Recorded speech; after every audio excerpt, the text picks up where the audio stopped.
hostie d'hostel. C'est la nuit, puis il y a quelqu'un qui vient ouvrir la lumière du dortoir des filles. Un gars tout nu qui se pense ben drôle. Puis le lendemain, je me suis fait voler mon yogourt dans mon sac fermé dans le frigidaire avec mon nom écrit dessus. Il y a du monde tellement irrespectueux, épais tout simplement. En tout cas, je ne suis pas fâchée de quitter Belfast. Je me dirige à Dundalk, où je rencontre Mel, son mari, Geoffrey, et leur fils de 2 ans et demi, Luc. Mel est en fait la nièce de Mario, mariée à ma tante Nancy. Elle vivait au Québec avant et elle a marié un Irlandais. Ils sont trop gentils. Wow, vraiment sympathiques et intéressants. J'arrive que déjà, Geoff m'amène en ville boire un café irlandais avec du whisky. On retourne à la maison, puis il me ramène en ville, cette fois-ci dans un autre pub avec des musiciens, et il m'offre ce coup-ci un shandy. C'est de la bière avec du 7-Up. On discute un peu, puis on repart. Plus tard, il me cuisine un mets irlandais, des curry chips, des grosses frites avec de la sauce au curry, forte un peu. Le lendemain matin, je jase avec Mel, qui va accoucher dans 2 semaines, une fille supposément. Elle est toute attentionnée, me donne des numéros de téléphone en cas d'urgence, une collation pour l'autobus, le lendemain direction Dublin, et ils sont vraiment généreux. Ils veulent vraiment qu'il ne m'arrive rien. Wow, je me sens bien chez eux.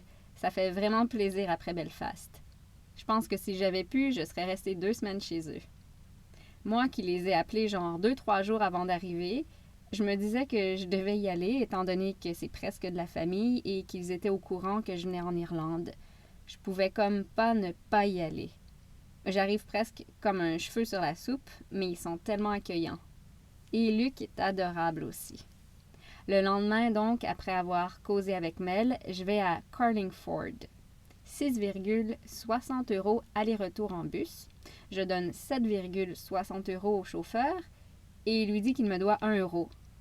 Non, tu m'as donné le bon montant. Je m'ostine, puis finalement, fuck off.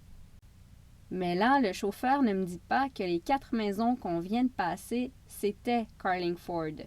J'exagère. Ils sont supposés le dire. Comment je devine, moi? Pas de station d'autobus, pas de panneau. Et quelques minutes après, je vois Carlington, 6 km dans l'autre sens. Alors je demande au chauffeur et il me dit qu'on a passé Carlingford. Je lui demande s'il retourne là après. Non. Et s'il y a un autre bus qui y va. Non. Le seul moyen qu'il me dit, c'est de... Et il lève le pouce. Ah, ben cool, ben merci beaucoup. Je sors, en crisse, et heureusement, la 3e voiture s'arrête. Un couple âgé de Belfast. Carlingford, j'y vais pour faire la Tyne Trail, qui donne une belle vue tout en haut du village. Je vois les Mourne Mountains, supposément, et je crois même que c'est le Royaume-Uni que j'aperçois. Bon, bien sûr, il reste le mont à grimper, évidemment. Il faut que j'aille jusqu'en haut. C'est le mont Slieve Foyer, ou Foyer. Ça paraît une pinotte, mais c'est rochant à grimper. On dirait que la montagne recule à chacun de mes pas. Puis c'est à pic, c'est presque de l'escalade. Puis à chaque fois tu penses que tu arrives en haut, surprise, c'est pas fini. J'ai fini par finir, et à part quelqu'un que j'avais aperçu au loin qui s'en venait et que je n'ai jamais croisé, j'étais toute seule tout le long. Ah non, c'est vrai, les moutons. De retour à Dundalk, et je croise François, un Français qui était au Neptune Hostel à Killarney. Quel hasard! Il aurait suffi de 5 secondes avant ou après et je ne l'aurais jamais croisé. Il vient d'arriver, il s'est trouvé un emploi. Je retrouve plus la rue en revenant, alors je reviens toujours sur mes pas pendant une demi-heure et je suis en crise, puis en plus, il commence à pleuvoir. Finalement, j'appelle Mel pour me rendre compte que c'est au bout, c'est-à-dire là où j'ai été en premier, mais que j'avais viré de bord car je croyais m'être trompée. Geoff, le soir, va acheter du whisky et nous fait des hot whisky, ou hot toddy. C'est de l'eau chaude, du citron, du sucre, du whisky et des clous de girofle. Car j'arrête pas de tousser. Le lendemain matin, j'ai droit à un full Irish breakfast. Normalement, Tout est frit, même le pain. Mais il m'épargne un peu de gras. Œufs sur pain de patates, tomates, aussi normalement champignons sautés, bacon, saucisse, white pudding, une grosse saucisse de viande, du porc, etc., qu'on coupe et qu'on met en rondelles. Le black pudding est noir, c'est de la viande et du sang. On me l'épargne aussi. J'ai appris à aimer le thé. Je pars l'après-midi pour Dublin et je ne m'attends à rien. Je sais que c'est une grosse ville stressée, mais finalement, j'arrive, c'est plus tranquille. Le nuage gris qui stagnait sur Dublin n'est plus. Il fait beau. Je découvre que l'architecture de certaines bâtisses est très belle, prestigieuse, et le parc St. Stephen Green est toujours là, avec ses canards et ses gros arbres.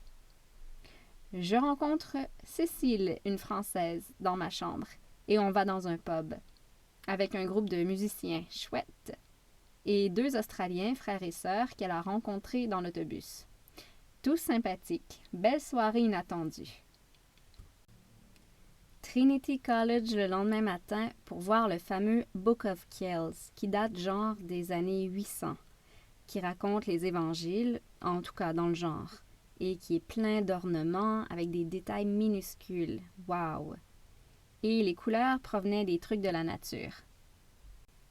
Achat de souvenirs, shopping, fuck, c'est cher, et converti en dollars canadiens, ça n'a pas de sens. Ah oui, avant Trinity College, la grande bibliothèque. Wow, je reste bouche bée tellement je trouve ça beau. C'est vieux, il y a 2 ou 3 millions d'ouvrages, je crois, des vieilles échelles à chaque étagère, comme dans les films. Et il y a 2 étages. Ça me fait vraiment penser à la bibliothèque dans le film Au-delà de nos rêves, avec Robin Williams. Je suis sûre que c'est elle, à vérifier. Un dernier temps au St. Stephen Green, où je défile mon voyage dans ma tête, jour après jour. Tout est si loin, on dirait, mais tout en même temps aussi. Et je suis satisfaite. Je ne regrette rien. J'ai su profiter de chaque moment sans attendre de profiter vraiment des moments prévus à l'horaire. Tu sais, si je sais que je fais telle ou telle activité dans le jour, ben je ne vais pas fermer les yeux sur ce qui se passe avant, car c'est peut-être de ça que je vais me rappeler le plus. C'est peut-être ça qui va avoir été le plus le fun, sans que je l'ai prévu. Ouais, je repars satisfaite. Et sur le chemin du retour, un groupe qui joue de la musique sur Grafton Street, comme beaucoup le font, mais au lieu d'un chapeau ou d'une étui à guitare pour collecter, un carton free au milieu. Sourire. J'ai remarqué que dans beaucoup d'épiceries, ça serait si facile de voler. Est-ce que les Irlandais sont honnêtes et ne pensent même pas à voler? Souvent, il y a plusieurs caisses, alors si on paie et qu'on veut sortir, parfois on repasse en avant de d'autres caisses. Et en plus que ça ne fonctionne pas avec des sacs d'épicerie, mais nos propres sacs, en tout cas.